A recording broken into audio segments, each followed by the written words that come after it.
निशुम्भ शुम्भ गर्जनी प्रचण्ड मुण्ड खण्डिनी वने रणे प्रकाशिनी भजामि विन्ध्यवासिनी। त्रिशूलमुण्डधारिणी धराविघातहारिणी गृहे गृहे निवासिनी भजामि विन्ध्यवासिनी।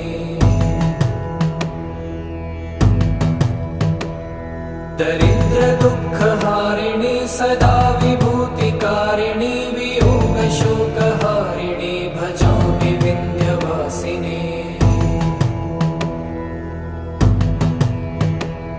लसत्सुलोललोचनं लतासनं वरप्रदं कपालशूलधारिणी भजामि विन्ध्यवासिनी।